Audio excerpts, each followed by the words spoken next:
This segment of Bull Strong Inside USF Football is presented by Wendy's.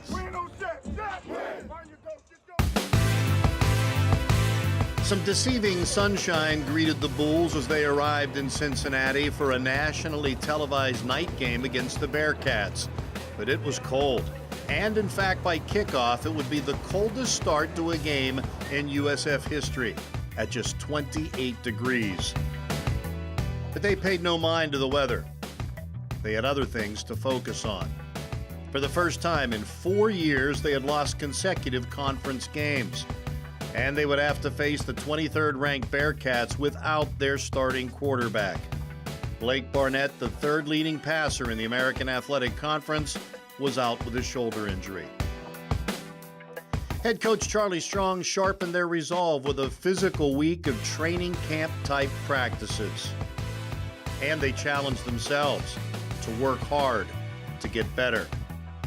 On a frosty November evening in Ohio, their sweat and toil was rewarded with a strong start.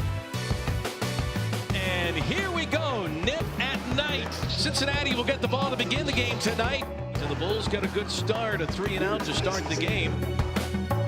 And our first look tonight at Chris Oladokin, the young man from Tampa, who will make his first start. Oladokin in a throw for the first time, throws it long, looking for Ryshean Bronson. He makes the catch, gets away from the defender, and Ryshean Bronson will score 73 yards. Oladokin made a statement on his first pass as a starter. Chris Oladokin to Ryshean Bronson, 73 yards, and the Bulls lead Cincinnati. What a tremendous start on the road. The extra point, though, is blocked. And it remains 6-0. All the more impressive coming against the 5th-ranked defense in the country.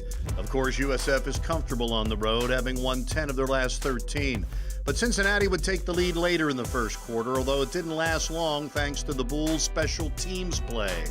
High end-over-end kick will come down to Sanders at the 5-yard line. Goes up the far sideline, 25-30, 35-40. Bentley Sanders cuts it back inside and is dropped inside the 40-yard line of Cincinnati. On another great return for Sanders, the last man got him, or he would have had 6. Oladokin would use his legs and arm to run and pass the Bulls from there into the red zone, where they would retake the lead.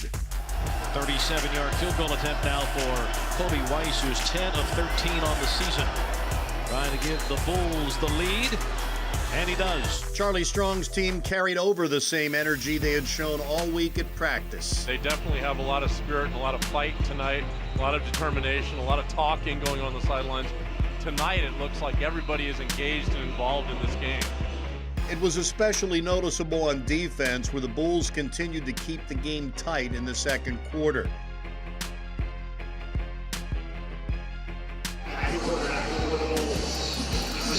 Ohio native Brett Keane with his first game action since the opener. 3rd down and 1. That's little Johnny Ford, and he's got the first down ahead of the 40-yard line.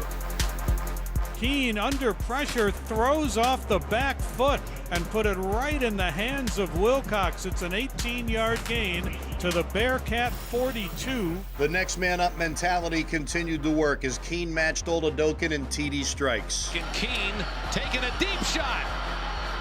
Touchdown! What a leaping grab, and the Bulls retake the lead. What a grab for Wilcox. Not a bad target for any quarterback. Wilcox set new USF records in this game for catches and yardage by a tight end in a season. A welcome sight after he missed last week's game with an injury.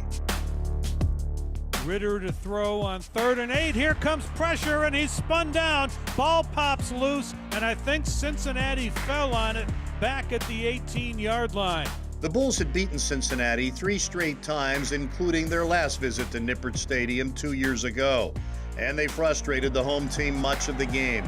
But a strong third quarter by the Bearcats had South Florida looking to come from behind again, something they've been able to do with regularity thanks to an overall nature of perseverance and an offense that started the game ranked 11th in the country, that still averaged over 5 yards a play without their starting quarterback.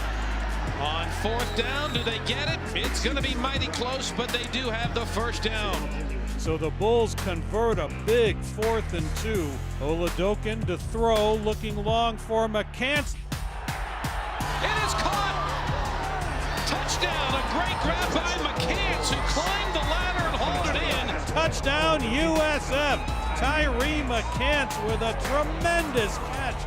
Oladokin and Keene combined for 3 touchdown passes with no turnovers.